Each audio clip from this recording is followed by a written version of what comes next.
In the endless void of space, Captain Leo gazed through the viewport of his spacecraft, the Starlight Explorer. It had been months since he embarked on his mission to chart the outer edges of the galaxy, a journey he had long trained for. Though solitude was part of the job, a nagging thought lingered in his mind. Despite humanity's advancements, they were merely beginning to unravel the universe's secrets. As he scanned the control panels, everything appeared stable. Just as he prepared for another monotonous shift, a proximity alarm blared. "What on earth?" Leo exclaimed, fingers dancing over the controls. The navigation system had detected a massive, uncharted planet. Adjusting the course, he placed the Starlight Explorer in a wide orbit around the newly discovered world. His breath caught at the sight. Two suns hung in the sky, illuminating vast dunes of golden sand. The atmosphere seemed breathable, though thin, and the planet appeared lifeless. Yet something beckoned him closer. "Base, this is Starlight Explorer. I've located an uncharted planet at the following coordinates," he reported, relaying the numbers. After a brief pause, Mission Control replied, "Permission granted. Proceed with caution and keep us updated." "Good luck, Leo." Excitement surged through him as he descended into the atmosphere. This was it, the chance to be the first human on an alien world. When the Starlight Explorer touched down on the expansive, sandy plains, Leo couldn't help but smile. He donned his EVA suit and cycled through the airlock. Stepping onto the surface, he planted a flag, more tradition than claim, and activated his suit's recording systems. Surface gravity is approximately 0.8 of Earth's normal, he began, documenting everything meticulously. Air is thin but breathable. Current temperature, 52 degrees Celsius. No signs of macroscopic life. He continued his survey, collecting samples, when something glinted on the horizon. Curiosity piqued. Leo trudged across the dunes toward the anomaly. As he neared, disbelief washed over him. It was the wreckage of a spacecraft, clearly not of human origin. The hull shimmered in an almost organic manner. "Base, I found what seems to be the remains of an alien craft," Leo said, his voice filled with awe. Just then, a faint sound reached his ears, a soft whimper amidst the howling wind. Heart racing, Leo climbed over the wreckage. What he saw next would haunt him forever. Huddled in the shadows were two small figures, blue-skinned twin girls, their faces adorned with swirling patterns and violet eyes filled with fear and hope. "My goodness," Leo whispered, kneeling to their level. They were no more than 4 years old by human standards, their clothing tattered and their bodies frail. Training kicked in. These were living beings in distress.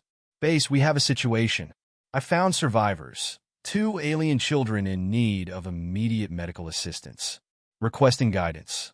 The silence from Mission Control stretched uncomfortably until a response finally crackled through. "Your priority is their safety. Use your best judgment and stand by for further instructions." Nodding, Leo turned back to the girls, who were watching him intently. He extended his hands, palms up, hoping to convey peace. "It's okay. I'm Leo. Can you understand me?" One girl tilted her head and hesitantly reached out. As their fingers touched, a rush of emotions flooded Leo. Fear, hunger, loneliness, and a desperate plea for help. He gasped and stumbled back, breaking the connection. "It's all right," he said, gathering himself. "You need help, don't you?" They nodded earnestly. "Okay," he decided. "I'm taking you somewhere safe. Can you walk?" The girl struggled to stand, clearly weak. Without hesitation, he scooped them up, one in each arm. As he turned back toward his ship, a fierce wind kicked up, engulfing them in a cloud of sand.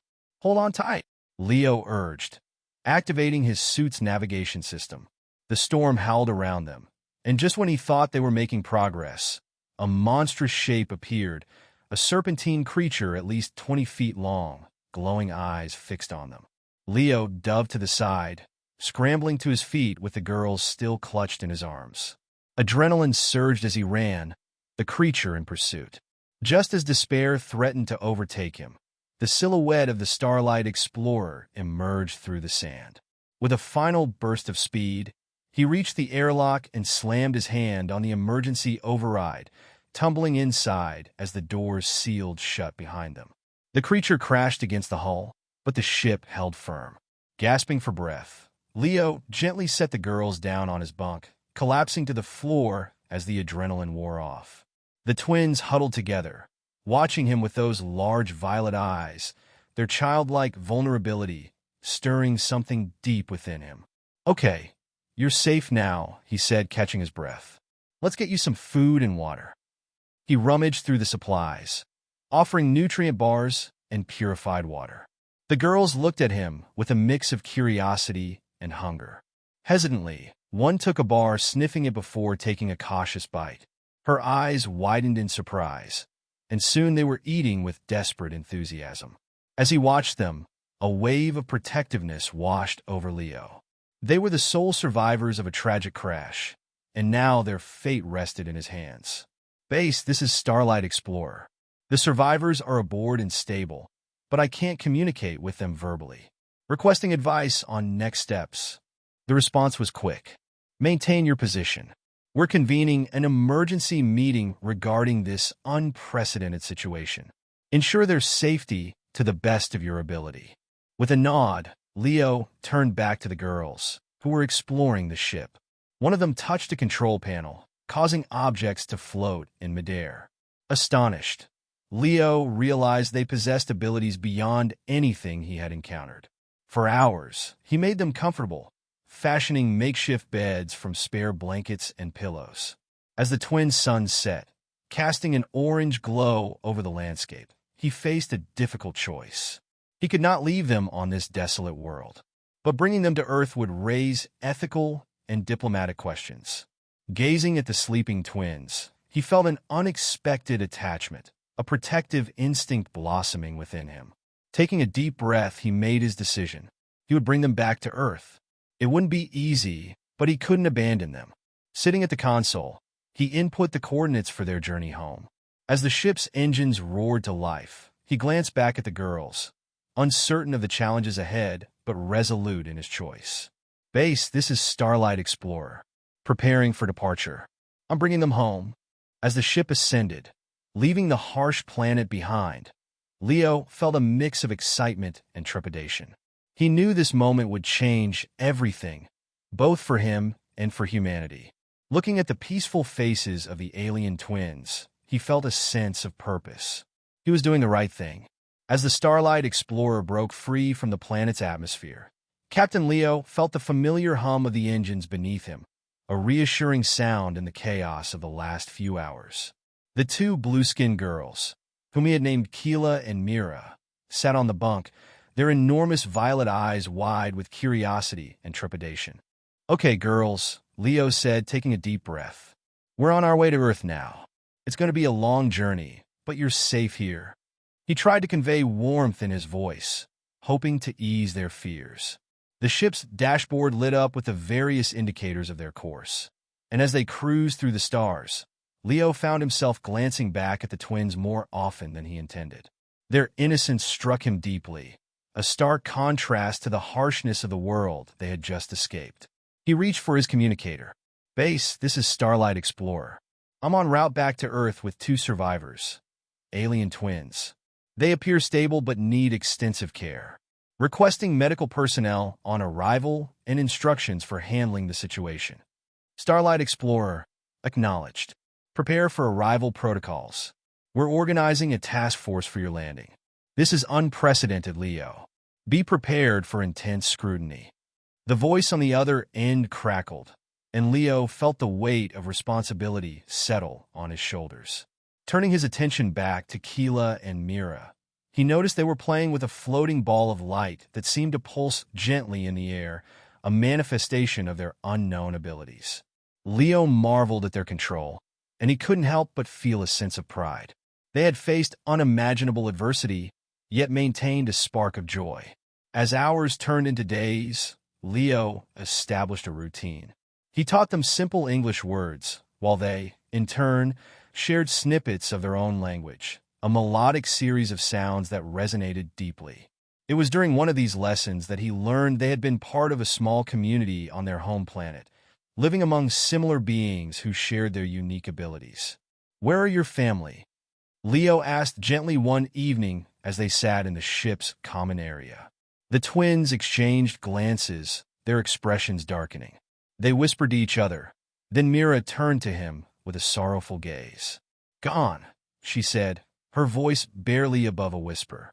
Leo's heart ached for them. "I'm so sorry," he replied, his voice softening. "But you're safe now. You'll have a chance to build a new life." The days continued to pass, and the stars blurred into streaks of light as they traveled deeper into the galaxy. Leo made sure to keep them entertained, setting up games and teaching them about Earth, its cultures, animals, and wonders. The twins responded with laughter, their initial fear slowly morphing into trust. But as they approached Earth, Leo's excitement was tinged with anxiety. What would await them? He had been briefed on the protocols, but the thought of presenting them to the world felt overwhelming. The day finally arrived. As they descended through the atmosphere, Leo prepared for landing, his heart racing. "Get ready, girls. We're almost home," he said, trying to keep his tone light. The Starlight Explorer touched down at a secured facility, surrounded by military vehicles and personnel. As the landing gear settled, he took a moment to collect himself. "It's going to be busy, but I need you to stay close to me, okay?" Kila and Mira nodded, their hands clasped together as they stood beside him in the airlock. Leo cycled it open, and a flood of bright lights and unfamiliar sounds met them. "Captain Leo," a voice called out, and he turned to see Dr. Evelyn Chase, the head xenobiologist, rushing toward him. "Thank you for bringing them back safely." As he stepped out of the ship, the twins flinched at the sight of the crowd, a mix of scientists, military personnel, and journalists. Their eyes darted around, sensing the tension in the air. Leo knelt beside them, offering a reassuring smile. "Just remember, I'm here with you." Dr. Chase crouched down to their level, her demeanor warm. "Hello there. I'm Dr. Chase. You're going to be okay." With that, the press of people began to encircle them, cameras flashing and questions firing off like rapid gunfire. "What are they? Where did they come from? How did they survive?" Leo stood protectively in front of the girls, a barrier against the flood of inquiries. "Everyone, please, one at a time," he shouted, trying to regain control of the chaotic scene. "Captain, what do you know about their capabilities?" a reporter shouted. "Right now, all I can confirm is that they are intelligent beings, and they require care and understanding. We must prioritize their well-being," he replied firmly. Dr. Chase nodded in agreement. "We have a team prepared to conduct medical evaluations and ensure their safety.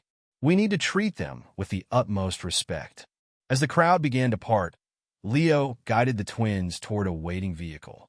"Let's get you to a safe place," he said softly, his heart pounding in his chest.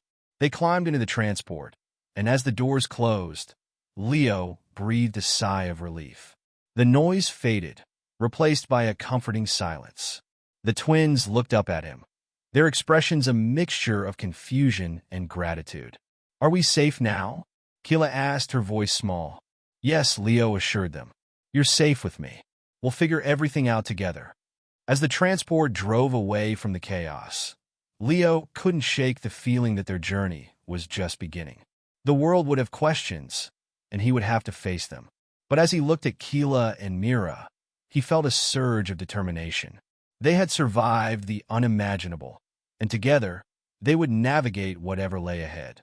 With that thought, Leo made a silent promise. He would protect them, no matter the cost. The transport pulled up to a secure medical facility, its sleek architecture contrasting with the chaotic scene they had just left. Captain Leo stepped out first, glancing back at Kila and Mira. Their wide violet eyes were filled with apprehension as they took in their new surroundings. "Stay close to me," he said gently, offering his hand. They grasped it tightly, their small fingers fitting snugly around his. Together, they entered the building, the sterile scent of antiseptic mingling with the low hum of medical equipment.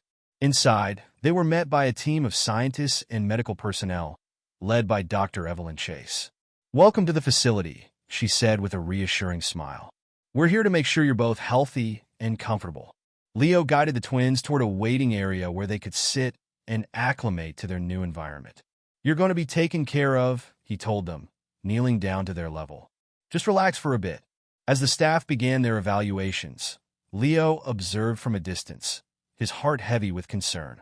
He watched as the twins responded to questions with cautious nods and shy glances. Dr. Chase spoke to them in a soft, calming voice, explaining each procedure and ensuring they felt safe. "Captain, we're going to run some basic tests and assess their health," Dr. Chase said, turning to Leo. "I'll need your help to facilitate communication." "Of course," he replied, stepping closer. "Kila and Mira, these doctors are here to help you. They'll take care of everything." The twins exchanged a look, and after a moment they nodded.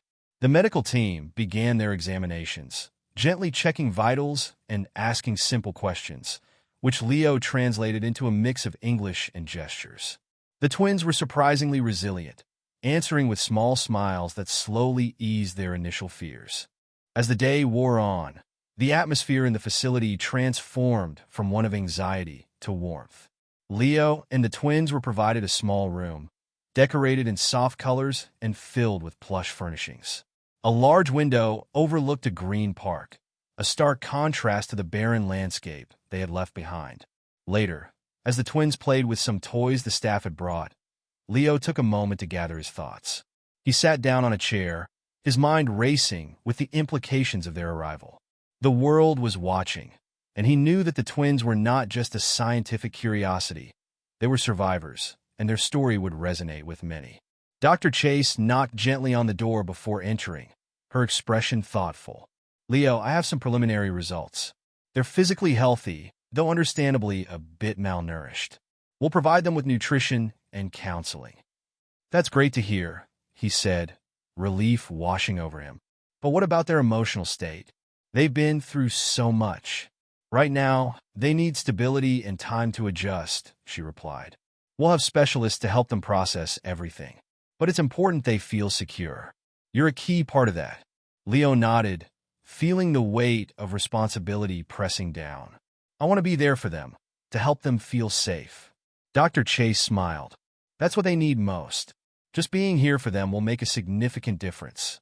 As the sun began to set, casting a warm glow through the window, Leo joined Kila and Mira on the floor, where they were building a makeshift tower with colorful blocks. "Can I help?" he asked, kneeling beside them. The girls looked up, their faces brightening. "Yes," Mira said, her voice cheerful. Together, they stacked the blocks, and as they built, Leo felt a sense of normalcy returning. He laughed with them as the tower teetered and finally collapsed, the girls squealing with delight. "Let's make it even taller this time," Kila exclaimed, her excitement infectious. As they played, Leo found solace in the moment. These small joys were reminders of the life he wanted to create for the twins, a life filled with laughter and love, far removed from the horrors they had faced. After an hour of building and laughter, Dr. Chase re-entered the room. "Dinner is ready for you three," she announced, "and we've arranged for a quiet evening. I think it's time for some downtime." Leo stood up, brushing sand from his knees. "That sounds perfect. Are you two hungry?" he asked, turning to the girls.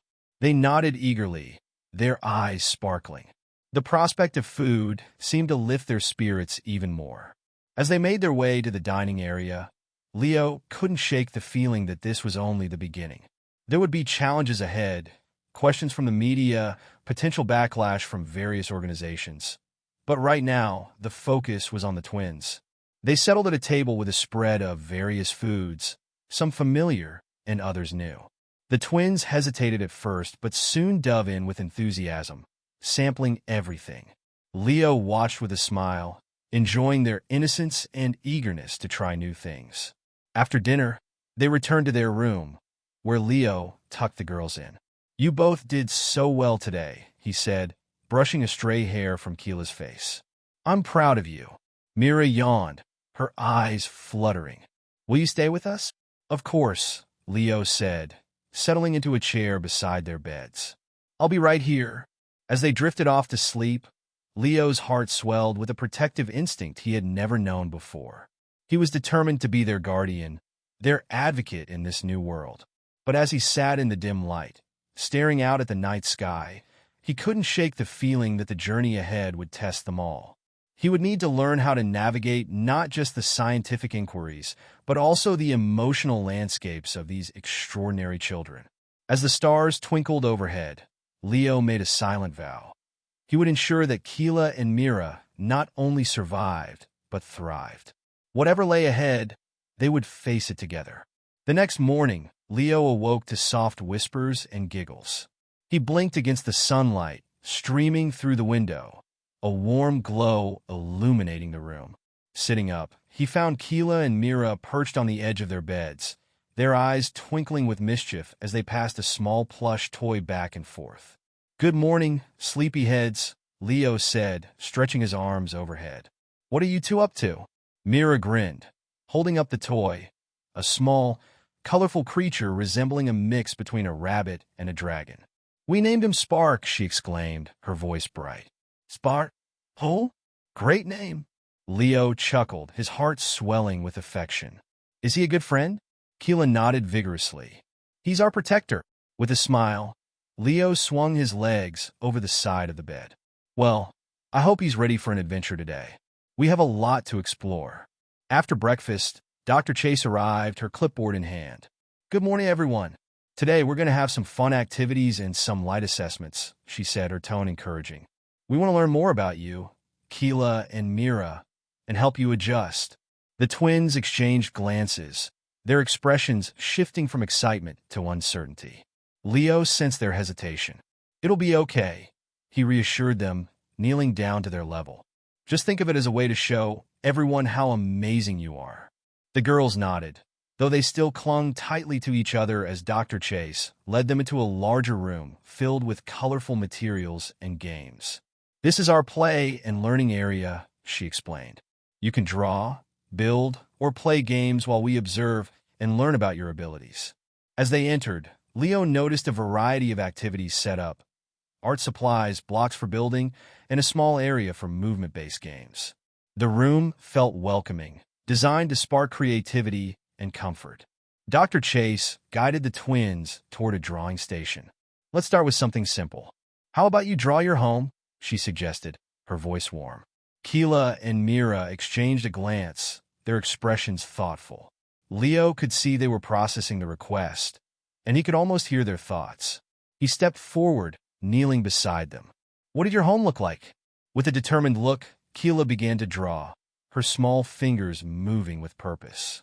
Mira joined in, creating swirling patterns and bright colors that seemed to flow across the page. Leo watched in awe, feeling a wave of pride wash over him. Their creativity was vibrant and full of life. "Those are beautiful," Leo exclaimed, leaning closer to admire their work. "You've captured so much feeling in your drawings." After they finished, Dr. Chase collected the papers. "These are wonderful representations. Thank you for sharing," she said, genuinely impressed. "Now let's try something a bit different. We have a few games that might showcase your abilities." Leo observed as they played various games that tested their reflexes and coordination. With each challenge, the twins revealed their uncanny talent. Kila could manipulate objects in the air, making them float or spin effortlessly, while Mira displayed an impressive knack for predicting movements, often outsmarting Leo in their playful competitions. "Wow, you two are incredible," Leo cheered after another round of games.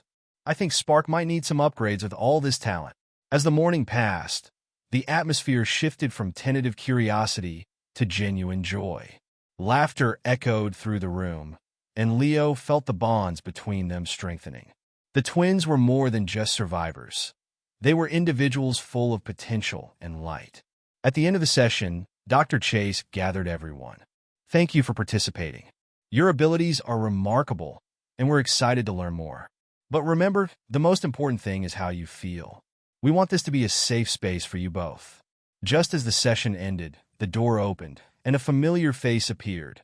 Leo's friend and fellow astronaut, Mia, stepped in with a beaming smile. "There you are. I've been hearing amazing things about you too." Kila and Mira looked up, their curiosity piqued by Mia's bright energy. "Hi, I'm Mia," she introduced herself, crouching down to their level. "Leo talks a lot about you. and I wanted to meet you both. How are you feeling?" Mira hesitated, but then offered a shy smile. "Good," she replied softly. "Great. I brought a little surprise," Mia said, producing a small box. "It's a few small toys and games to play with. Just for you." Kila's eyes widened in excitement as she reached for the box. Inside, there were brightly colored building blocks and a small remote-controlled spaceship.